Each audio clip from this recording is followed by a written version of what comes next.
Hello students, good morning. जो हमारी polity series है उसका जो थर्ड टॉपिक रहेगा प्रीएम्बल रहेगा। फर्स्ट दो टॉपिक हम कर चुके हैं। पहले दो टॉपिक आपके कौन कौन से थे? Making of the constitution and selling feature of the constitution. ठीक है, तो आज का टॉपिक हमारा प्रीएम्बल।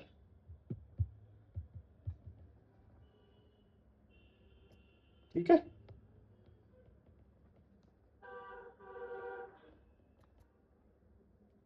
देखो हम प्रीएम्बल के बारे में पहले भी हम थोड़ा बहुत देख चुके हैं कि ये कहाँ से लिया गया है, अमेरिकन कॉन्स्टिट्यूशन से। ठीक है, प्रीएम्बल यदि हम देखें, हिस्ट्री की बात करें तो जवाहरलाल नेहरू ने क्या किया था? ऑब्जेक्टिव रेजोल्यूशन पास किया था। कब ऑब्जेक्टिव रेजोल्यूशन कब पास किया था? ये हम पिछले सेशन में कर चुके हैं ना। ऑब्जेक्टिव रेजोल्यूशन कब पास किया? 13 दिसंबर 1946। ठीक है, ये प्रस्तुत किया था कॉन्स्टिट्यूशन असेंबली में। पास कब हुआ था ये? 22 जनवरी 1947 में। ठीक है, कि इन्होंने किया था, जवाहरलाल नेहरू जी ने। ये बात याद रखना। ठीक है, और हमने क्या बोला था? ऑब्जेक्टिव रेजोल्यूशन मॉडिफाइड वर्जन है ऑब्जेक्टिव रेजोल्यूशन का। ठीक है, अब हम आगे देखते हैं प्रीएम्बल को हम कैसे डिनोट करते हैं। प्रीएम्बल क्या है? प्रीएम्बल एक इंट्रोडक्शन है, ठीक है, या प्रीफेस है। मतलब किसी को इंट्रोड्यूस करना हो, यदि हमें कॉन्स्टिट्यूशन को इंट्रोड्यूस करना है तो हम प्रीएम्बल से इंट्रोड्यूस कर सकते हैं। तो ये क्या शो करता है कि ये, यदि ये पूरा कॉन्स्टिट्यूशन है हमारा इतना लेंथी, तो हम उसको समराइज फॉर्म में यदि प्रस्तुत करना हो तो प्रीएम्बल को हम बता सकते हैं। या इंट्रोड्यूस करना हो, इसके डिफरेंट डिफरेंट नाम से हम बोल सकते हैं। इंट्रोडक्शन, ठीक है, प्रीफेस, समरी, एसेंस। ठीक है, एक आप इसमें जो याद रखोगे वो क्या याद रखोगे? N.A. पालखीवाला। N.A. पालखीवाला आपके एमिनेंट जूरिस्ट थे। उन्होंने बोला था कि प्रीएम्बल जो आपका है वो क्या है? Identity card of the constitution. ये आपके क्वेश्चन बन सकते हैं, वन लाइन जो बनते हैं। ठीक है, identity card of the constitution क्या है? प्रीएम्बल। ठीक है, यहाँ तक समझ आ गया आप लोगों को? ठीक है, देखो यदि हम पूरा प्रीएम्बल लिखेंगे यहाँ पे तो बहुत सा टाइम लग जाएगा। जैसे हम बोलते हैं, we the people of India have solemnly resolve to constitute India into the triple SDR। Triple SDR मतलब sovereign, socialist, secular, democratic republic. ये ऐसे ही याद रखना है आप लोगों को। ठीक है, फिर हम क्या बोलते हैं? To secure to all its citizen. ठीक है, क्या सिक्योरिटी करेंगे हम ऑल सिटीजन की? क्या? Justice, liberty, equality and fraternity. ये चारों चीज क्या शो करती है, ये हम बात करेंगे इसमें कि ये चीजें जो प्रीएम्बल में गिवन है ये क्या शो कर रही हैं, इससे क्या पता लग रहा है हमने। तो यदि हम देखें कि पूरा प्रीएम्बल, यदि आप ये प्रीएम्बल चैप्टर पढ़ रहे हो तो एक बार प्रीएम्बल को देख लेना अपने आप से। ठीक है, तो इसमें यदि हम देखें इंग्रेडिएंट क्या है प्रीएम्बल में। ठीक है, मतलब प्रीएम्बल से हमें क्या पता लगता है? पहली चीज पता लगती है कि यदि हम देखें कि source of authority of constitution क्या है। मतलब कॉन्स्टिट्यूशन है, कौन ऑथराइज कर रहा है कॉन्स्टिट्यूशन को? तो पहली जब लाइन हम पढ़ते हैं, we the people of India, तो कॉन्स्टिट्यूशन कौन कर रहा है? वी मतलब हम, पीपल, पीपल ऑफ इंडिया। ठीक है, तो कॉन्स्टिट्यूशन कहां से अथॉरिटी ले रहा है? अपनी पीपल ऑफ इंडिया से। कभी ऑप्शन में आ जाए पार्लियामेंट, सेंटर, एग्जीक्यूटिव, ये नहीं। We the people of India have solemnly resolve to constitute India into triple SDR। ठीक है, तो मतलब we the people of India मतलब हम लोग अथॉरिटी देते हैं कॉन्स्टिट्यूशन को। दूसरी चीज इसमें क्या पता लगता है कि नेचर पता लगता है इंडियन स्टेट का, नेचर ऑफ इंडियन स्टेट। ठीक है, नेचर ऑफ इंडियन स्टेट का मतलब क्या है? यहाँ पे जब मैं आपको ये बात बोल रहा हूं, we the people of India solemnly resolve into triple SDR। Triple SDR मतलब सोवरन, ये सोवरन, ये आप ऐसे ही इसी सीक्वेंस में याद रखो। सोवरन, सोशलिस्ट, सेकुलर, डेमोक्रेटिक और रिपब्लिक। ठीक है, ये क्या शो करने लग रहा है? ये शो कर रहा है कि इंडियन स्टेट का नेचर कैसा है। यदि इंडियन स्टेट को देखना हो तो कैसे देखें? इंडियन स्टेट एक सोवरन है। सोवरन मतलब इंडिपेंडेंस, वो अपने लोग अपने लिए लॉ खुद बना सकता है, कोई उसके ऊपर अथॉरिटी नहीं है, ना इंटरनल प्रेशर है ना कोई एक्सटर्नल प्रेशर है।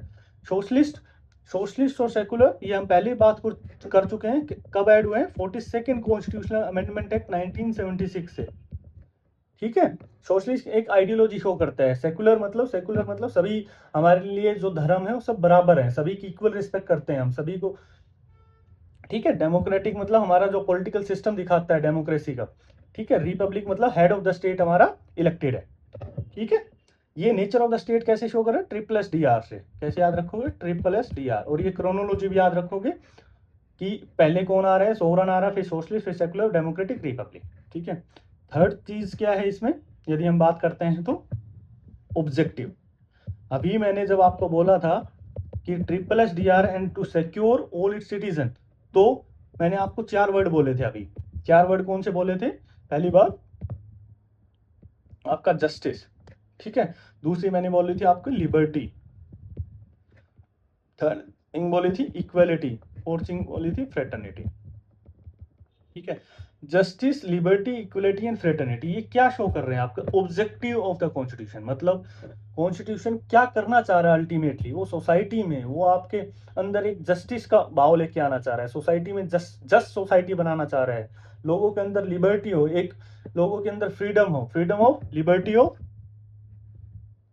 ठीक है, लिबर्टी ऑफ थॉट, थॉट मतलब सोचने की लिबर्टी, एक्सप्रेशन मतलब अभिनय करने की लिबर्टी। ठीक है, लिबर्टी ऑफ थॉट, एक्सप्रेशन, आपका बिलीफ, आपका फेथ और वर्शिप। यदि हमें लिबर्टी को, ये भी आप 5 वर्ड याद रखना, कौन कौन से 5 वर्ड लिबर्टी में प्रीएम्बल में गिवन है लिबर्टी के रिगार्डिंग। ठीक है, जस्टिस का क्या याद रखोगे, कौन कौन सी जस्टिस होनी चाहिए आपके, सोशल जस्टिस होनी चाहिए आपकी, इकोनॉमिक जस्टिस होनी चाहिए और पॉलिटिकल जस्टिस होनी चाहिए। इनको हम थोड़ा सा डिटेल में देखेंगे आगे वाले सेशन में। इक्वलिटी क्या, इक्वलिटी ऑफ स्टेटस, मतलब सबका स्टेटस बराबर हो, एंड अपॉर्चुनिटी, सबको बराबर मौका मिलना चाहिए। ठीक है, फ्रेटर्निटी क्या, फ्रेटर्निटी इंश्योर क्या करती है आपकी, इंश्योर कर रही है डिग्निटी ऑफ इंडिविजुअल, मतलब सब इंडिविजुअल की जो पर्सनैलिटी है वो अपने आप में एक पवित्र, वो अपने आप में एक यूनिक है, तो वो dignity of individual and unity and integrity of the nation. ठीक है, ये सारी चीज आपको याद करनी है, ये सारी चीज आपको ब्रीफ में देखनी है ये। ठीक है, इससे डायरेक्ट क्वेश्चन बनते हैं आपके। ये तो हो गए आपके, जैसे फर्स्ट आपका क्या था, सोर्स बताने लग रहा है, सेकंड हमारा नेचर बताने लग रहा है। ठीक है, थर्ड हमारे ऑब्जेक्टिव बता रहा है प्रीएम्बल से, हमें 3 चीजें पता लग गई। चौथी चीज हमें क्या पता लगती है कि कॉन्स्टिट्यूशन हमें कब अडॉप्ट हुआ, हमारा कब इनेक्ट हुआ। ठीक है, तो हमने ये पहले भी पढ़ चुके हैं हम, यदि आप प्रीवियस लेक्चर देखो 26 नवंबर 1949 को। ठीक है, ये 4 चीज हमें प्रीएम्बल से पता लगती है। अब आगे हम देखते हैं कि मैंने बोला था हम डिटेल में डिस्कस करेंगे जो भी हमने वर्ड दिए हैं, कीवर्ड्स। ठीक है, कीवर्ड, पहला कीवर्ड क्या है आपका, पहला कीवर्ड है सोवरन। सोवरन मतलब इंडिपेंडेंट है, कंट्री अपने आप में इंडिपेंडेंट है डिसीजन लेने के लिए। ठीक है, कोई भी no internal and external pressure.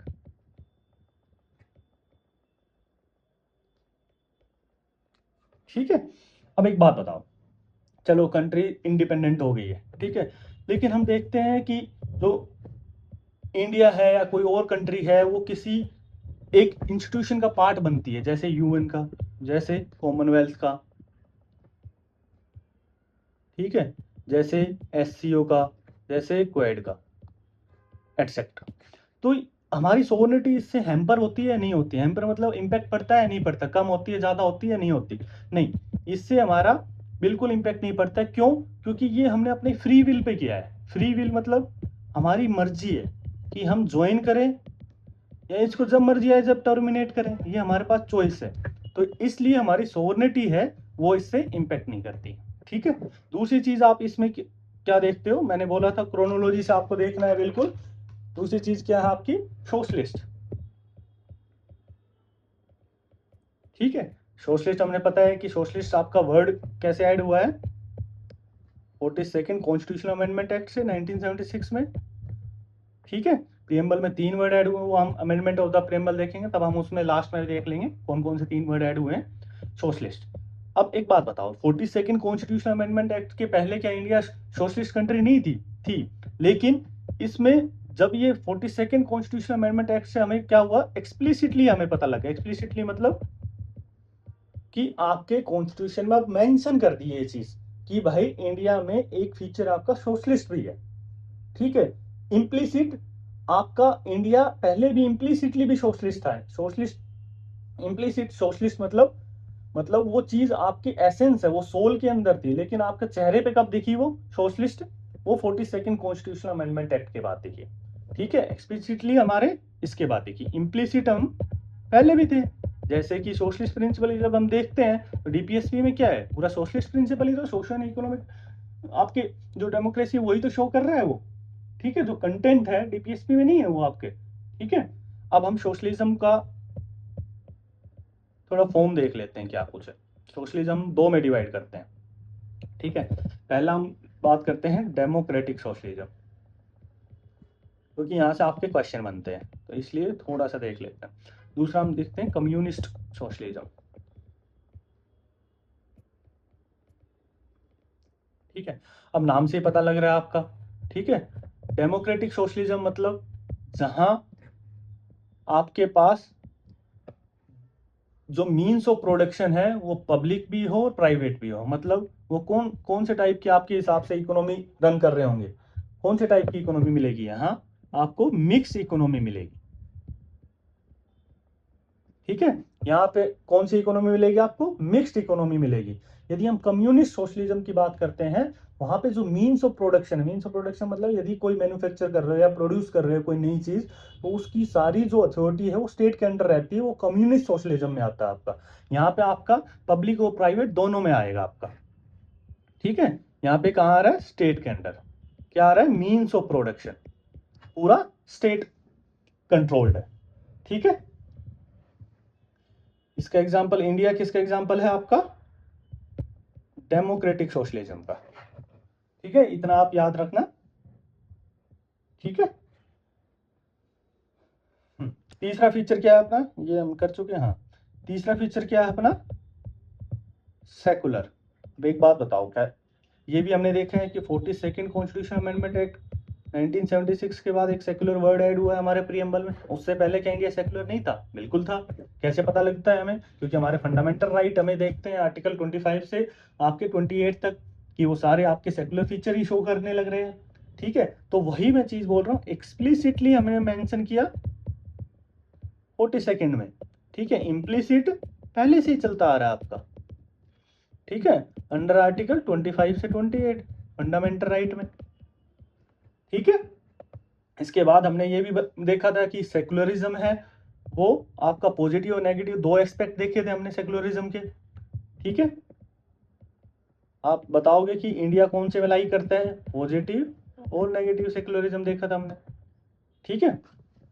अब पॉजिटिव नेगेटिव का मीनिंग क्या है कि इंडिया, मैंने बताया था आपको, इंडिया किस पे लाई कर रहा है, पॉजिटिव में। इंडिया पॉजिटिव में मतलब क्या है कि इंडिया सभी रिलीजन को इक्वल रिस्पेक्ट करता है, मतलब equal respect to all religions, ठीक है, इक्वल रिस्पेक्ट करता है। नेगेटिव सोशलिज्म में हमने क्या देखा था कि जो आर्म लेंथ प्रिंसिपल जो इकोनॉमिक्स का होता है कि भाई आप दूर से ही डील करोगे, दूर से डील करोगे मतलब आपका अलग फीचर, आप अलग अपने सब्जेक्ट पे वो करोगे, काम करोगे, मैं अपने सब्जेक्ट पे करूंगा। तो यहाँ पे हमें क्या दिखता है कि स्टेट और जो रिलीजन है उसका सेपरेशन दिखता है। ये हमने नेगेटिव सेकुलरिज्म ने वेस्ट में दिखता है ये हमारा, ठीक है। ये हमने पिछले सेशन में भी किया था, यदि आपको पता हो तो, ठीक है। थोड़ा सा पेशेंस रखो, ये हमने वेस्ट में देखा था, ठीक है। और हम दूसरा आप क्या देख सकते हैं, जब स्टेट के एटीट्यूड के बेसिस पे 3 टाइप के हम स्टेट देखते हैं, क्या, एक एथिस्ट स्टेट होता है, एक थियोक्रेटिक स्टेट देखते हैं हम, एक सेकुलर स्टेट देखते हैं हम, ठीक है।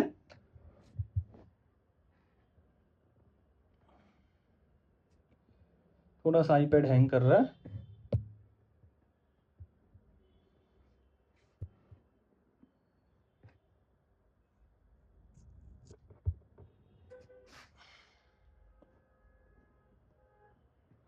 ठीक है, वेस्ट में हमने बात की थी, वेस्ट में नेगेटिव मतलब स्टेट एंड रिलीजन सेपरेट। ठीक है, और हमने अभी क्या बात की, स्टेट के एटीट्यूड के बेसिस पे हम 3 टाइप के स्टेट देखते हैं। ठीक है, स्टेट एटीट्यूड टुवर्ड्स रिलीजन। मैं थोड़ा धीरे इसलिए बढ़ा रहा हूँ क्योंकि आप आराम से देख पाओ, स्क्रीनशॉट ले लो। 3 टाइप के स्टेट कौन से हैं? एथिस्ट। एथिस्ट का मीनिंग क्या है कि स्टेट एंटी रिलीजन हो। ठीक है, किसी भी आपके रिलीजन को स्टेट मानता ही ना हो, कंडेम्स ऑल रिलीजन्स। ठीक है, यहाँ पे दूसरा क्या है? थियोक्रेटिक। थियोक्रेटिक मतलब आपका स्टेट का एक पर्टिकुलर रिलीजन हो। ठीक है, पर्टिकुलर रिलीजन मतलब एक जो स्टेट है अपना रिलीजन मानता हो, जैसे कि पाकिस्तान, बांग्लादेश। थर्ड आपका क्या है? सेकुलर। सेकुलर में क्या आएगा आपका? India, USA. ठीक है, सेकुलर का सिंपल मीनिंग क्या है कि स्टेट आपका न्यूट्रल है, सभी को बराबर मान रहा है। ठीक है, अब हम चौथा हमारा क्या आएगा? डेमोक्रेसी। ठीक है, डेमोक्रेसी कहां से है? ग्रीक वर्ड से। ग्रीक वर्ड मतलब डेमो एंड क्रेसिया। डेमो मतलब पीपल, क्रेसिया मतलब रूल। ठीक है, हाँ। डेमोक्रेसी यदि हम देखते हैं तो आपके 2 टाइप की डेमोक्रेसी देखते हैं हम, एक डायरेक्ट, एक आपकी इनडायरेक्ट। डायरेक्ट में हम क्या देखते हैं? 4 टाइप की डेमोक्रेसी देखते हैं। क्या है? रेफरेंडम, आपकी रिकॉल, इनिशिएटिव, चौथी आपकी क्या है? प्लेबिसाइड। ठीक है, रेफरेंडम का मीनिंग क्या है? जब आपको लेजिस्लेशन यदि कोई बिल आता है तो उस पर आप डायरेक्ट वोट करते हैं। डायरेक्ट वोटिंग, डायरेक्ट वोट किसकी? कोई भी लेजिस्लेटिव बिल है उस पर। ठीक है, रिकॉल मतलब जब आप अपने रिप्रेजेंटेटिव को वापस बुला लेते हो। रिप्रेजेंटेटिव मतलब जब आपने कोई इलेक्ट करके भेजा है, वो आपके हिसाब से काम सही नहीं कर रहा है, तो आप उसको बोलते हैं रिप्रेजेंटेटिव, जो आपका रिप्रेजेंटेटिव है उसको वापस बुला लेना। ठीक है, इनिशिएटिव मतलब जब आप कोई लेजिस्लेटिव बिल इंट्रोड्यूस करते हो। ठीक है, प्लेबिसाइड मतलब जो आप ओपिनियन देते हो किसके ऊपर? जब कोई मेनली ये टेरिटोरियल डिस्प्यूट के लिए होता है, जैसे कश्मीर में हमने प्लेबिसाइड करवाया था। ठीक है, ओपिनियन टेरिटोरियल डिस्प्यूट पे। इनडायरेक्ट डेमोक्रेसी क्या होती है? जब आप अपने रिप्रेजेंटेटिव को भेजते हो पार्लियामेंट में लॉ मेकिंग के लिए, इसको हम क्या बोलते हैं? दूसरा रिप्रेजेंटेटिव डेमोक्रेसी। जैसे एमपी एमएलए को हम लॉ मेकिंग के लिए अपने भेजते हैं, इसको क्या बोलते हैं? Representative democracy. अब रिप्रेजेंटेटिव 2 टाइप की होती है आपकी, एक पार्लियामेंट्री, इंडिया क्या करती है? पार्लियामेंट्री रिप्रेजेंटेटिव, एक प्रेसिडेंशियल। ठीक है, इंडिया ने पार्लियामेंट्री क्यों चूज की थी? हमने लास्ट चैप्टर में देखा था। क्यों? क्योंकि यहाँ रेस्पॉन्सिबिलिटी की बात करते हैं। ठीक है, यहाँ पे हमें कोऑपरेशन दिखता है किसके बीच में? लेजिस्लेटिव एंड एग्जीक्यूटिव के बीच में, एक लॉ मेकर और इम्प्लीमेंटर के बीच में। ठीक है, यहाँ पे स्टेबिलिटी की ज्यादा बात होती है प्रेसिडेंशियल में। ठीक है, इतना आप लोगों को समझ आ गया। अब हम डेमोक्रेसी आपकी कितने टाइप की हम देखते हैं कि आपकी पॉलिटिकल डेमोक्रेसी, ठीक है, सोशल डेमोक्रेसी और आपकी इकोनॉमिक डेमोक्रेसी। मतलब सोशल डेमोक्रेसी, आप पॉलिटिकल तो समझ गए होंगे। सोशल डेमोक्रेसी मतलब जब आपकी सोसाइटी में लिबर्टी हो, इक्वलिटी हो। ठीक है, इकोनॉमिक डेमोक्रेसी मतलब जब आप अपनी जिंदगी खुद से जी पाओ, रिकॉग्नाइज कर पाओ। ठीक है, और इकोनॉमिक डेमोक्रेसी सिंपल मतलब जहां आप अपने डिसीजन खुद ले पाओ। ठीक है, इकोनॉमिक डेमोक्रेसी।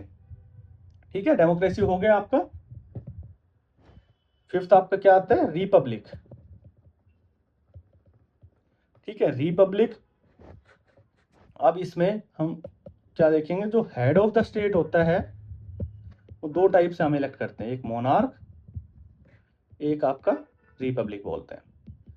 मोनार्क मतलब जहां आपका किंग या क्वीन होते हैं उसको बोलते हैं मोनार्की।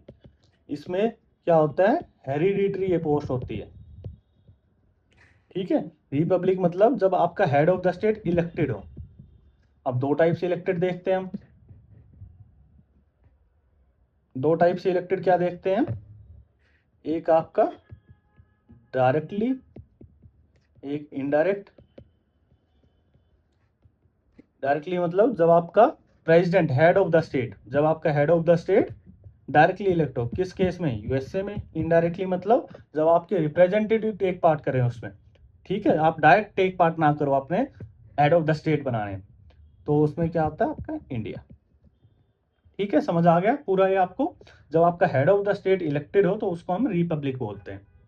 ठीक है, अब आपका सिक्स्थ क्या आता है, जस्टिस। चलो आप एक बात बताओ, पिछले चैप्टर में हमने डिस्कस किया था जस्टिस जो आपका है वो हमने कहां से बोरो किया है। मैंने आपको एक बताया था कि जो भी सोशलिस्ट कंट्री रहेगी वो आपकी जस्टिस, फंडामेंटल ड्यूटीज इनकी बात करती है। जैसे कि इस केस में हम क्या बोलते हैं, यूएसएसआर। ठीक है, सर रशियन रिवॉल्यूशन हुआ था आपका 1917 में। ठीक है, वहां से हमने आइडिया लिया है क्या, जस्टिस। जस्टिस कौन कौन से, आपके economic, social and political justice. ठीक है, और फंडामेंटल ड्यूटीज। ठीक है, सेवंथ आता आपका लिबर्टी। ठीक है, हमने क्या देखा था, ये आप याद रखना, liberty of thought, expression, belief, ठीक है, फेथ एंड वर्शिप। ठीक है, ये सारे आप याद रखना। लिबर्टी का मीनिंग क्या होता है कि absence of restaurant. Absence of restaurant का मतलब क्या है, सिंपल, कि रेस्ट्रेंट होता है कोई भी रुकावट या ऑब्स्टेकल, उसको हटाना। अब्सेंस ऑफ रेस्ट्रेंट प्लस में, सिंगल नहीं है ये नेगेटिव बन जाएगा नहीं तो। अब्सेंस ऑफ रेस्ट्रेंट प्लस में आपको प्रोवाइड अपॉर्चुनिटीज। अपॉर्चुनिटी मतलब मौके देने आपको। अपॉर्चुनिटी किसके लिए आप अपॉर्चुनिटी देने लग रहे हो, कि आप जो इंडिविजुअल है, वो अपनी पर्सनैलिटी को ग्रो कर पाए, उसको हम बोलते हैं अब्सेंस ऑफ रेस्ट्रेंट। मतलब कोई भी रुकावट आ रही है उसके पर्सनैलिटी ग्रो करने में वो, और दूसरा अपॉर्चुनिटीज देने लग रहे हो आप। ठीक है, किसके लिए, इंडिविजुअल अपनी पर्सनैलिटी को एनहेंस कर पाए। ठीक है, इंडिया में एब्सोल्यूट लिबर्टी है या लिमिटेड, या हम क्वालिफाइड लिबर्टी है। इंडिया में क्या है बताइए, इंडिया में आपका क्वालिफाइड लिबर्टी है, एब्सोल्यूट लिबर्टी नहीं है इंडिया में। मतलब कुछ ना कुछ आपके जो अंडर आर्टिकल 19 हम लिबर्टी देखते हैं फंडामेंटल राइट में, वो आपकी एब्सोल्यूट नहीं है। कुछ कंडीशन में स्टेट आपकी लिबर्टी को कुछ टाइम के लिए रोक सकते हैं। जैसे कि हम देखते हैं नेशनल इमरजेंसी के टाइम में आपका जो आर्टिकल 19 है, यदि नेशनल इमरजेंसी वॉर या एक्सटर्नल एग्रेशन में है, आर्टिकल 19 सस्पेंड हो जाता है। ठीक है, तो कुछ एक केस होते हैं जहां आपकी लिबर्टी हैम्पर होती है। ठीक है, इसलिए बोलते हैं एब्सोल्यूट नहीं है, क्वालिफाइड है। ठीक है, जो आपका एट्थ क्या आएगा, एट्थ क्या है आपका, इक्वेलिटी। ठीक है, इक्वेलिटी मतलब सिंपल अब्सेंस ऑफ, इक्वल कब करेंगे, जब हम स्पेशल जो प्रिविलेजेस हैं उनको अब्सेंट कर दें, और दूसरी क्या है, जब हम प्रोवाइड करें क्या, एडिक्वेट अपॉर्चुनिटीज। हमने एडिक्वेट मतलब सही सी, मतलब बराबर सी। ठीक है, मतलब जितनी चाहिए उतनी एडिक्वेट। ठीक है, हम यदि हम देखते हैं तो इक्वलिटी सिविक लिबर्टी की, सिविक इक्वलिटी की बात करते हैं। यदि हम देखते हैं कौन से, यदि कॉन्स्टिट्यूशन में देखते हैं 14, 15, 16, 17, 18 आर्टिकल, ये सारी आपकी सिविक इक्वलिटी की बात करने लग रहे हैं। यदि वही हम पॉलिटिकल इक्वलिटी की बात करते हैं तो हमने पिछले सेशन में भी देखा था कि अंडर आर्टिकल 326 अडल्ट सरफेस था, अंडर आर्टिकल 325 मतलब आपके इलेक्टोरल कॉलेज में, ठीक है, कोई भी रिमूव नहीं कर सकता, डिस्क्रिमिनेट नहीं कर सकता। यदि आप एक एडिक्वेट एज पे पहुंच गए हो तो आप इलेक्टोरल रोल में आपका नाम आ जाएगा, ठीक है। ये पॉलिटिकल इक्वलिटी को शो करता है, ठीक है। इकोनॉमिक इक्वलिटी तीसरा आपका ऑप्शन, वो क्या है, इकोनॉमिक इक्वलिटी का मीनिंग क्या है, जब आप इक्वल पे पा रहे हो इक्वल वर्क के लिए irrespective of man and women, ठीक है। ये कौन से में आता है, आप आर्टिकल 19 बीपीएसपी में, ठीक है। इक्वलिटी में आप ये याद रखोगे। नाइन्थ क्या आता है आपका, नाइन्थ क्या आता है आपका, फ्रेटर्निटी। फ्रेटर्निटी मतलब सेंस ऑफ ब्रदरहुड, मतलब एक भाईचारा की भावना, ठीक है। ये हमें कैसे पता लगती है, कॉन्स्टिट्यूशन में जब हम देखते हैं, हमने यूनिक फीचर में देखा, सैलिएंट फीचर में देखा था सिंगल सिटीजनशिप। सिंगल सिटीजनशिप क्या इंश्योर कर रही है कि आपके जो सारे देशवासी हमारे वो सारे एक हैं, ठीक है, हार्मनी है उनके बीच में, ठीक है, सिंगल सिटीजन से। दूसरा, यदि हम फंडामेंटल ड्यूटीज की बात करें, वो क्या कहते हैं कि प्रोमोट हार्मनी, ठीक है, and spirit of brotherhood. Harmony मतलब, ठीक है, हार्मनी मतलब सिंपल शांति या प्यार भाव, ठीक है। आपका फ्रेटर्निटी, यहां से हम आपके नौ जो आपके इसमें हमने प्रीएम्बल में देखे थे 9 फीचर हमने कवर किया। अब जो इसमें आएगा वो क्या आएगा, सिग्निफिकेंस क्या है, ये थोड़ा सा ध्यान से पढ़ना, इससे क्वेश्चन बनते हैं। आप सिग्निफिकेंस क्या है प्रीएम्बल का, सिग्निफिकेंस का मीनिंग क्या होता है कि मतलब इंपॉर्टेंस क्या है, क्यों क्यों हमें प्रीएम्बल चाहिए। हम पहले भी देख चुके हैं, ये हमारे इंट्रोडक्शन के रूप में, एसेंस के रूप में समराइज करती है हमारी कॉन्स्टिट्यूशन को। यदि हमें कॉन्स्टिट्यूशन को देखना हो तो हम प्रीएम्बल को देख सकते हैं, वहां से हम समझ सकते हैं कि हमारे कॉन्स्टिट्यूशन में क्या कुछ लिखा होगा। तो ये क्या बता रहा है, हमारा बेसिक फिलोसफी बताने लग रहा है कॉन्स्टिट्यूशन की। यहाँ पे आपके कुछ नाम आएंगे वो आपको, और उन्होंने क्या बात बोली है प्रीएम्बल के बारे में वो आपको याद रखने हैं। जैसे कि पहला जो नाम बोलते हैं हम बोलते हैं के.एम. मुंशी। आप मेरे को बताइए, के.एम. मुंशी के ड्राफ्टिंग कमेटी के मेंबर थे, के.एम. मुंशी आपके ड्राफ्टिंग कमेटी के मेंबर थे, ठीक है। ये हमने जब हमने मेकिंग ऑफ द कॉन्स्टिट्यूशन पढ़ा था उसमें जब कमेटीज देखी थी उसमें हमने किया था, ठीक है। तो के.एम. मुंशी ने क्या बोला कि horoscope,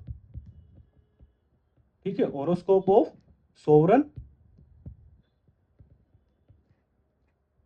horoscope of sovereign democratic Republic. Horoscope मतलब कुंडली, ये हमारी कुंडली के तौर पे है, ठीक है। अब इसमें जो मेन आएंगे वो आपके आएंगे पंडित ठाकुरदास भार्गव,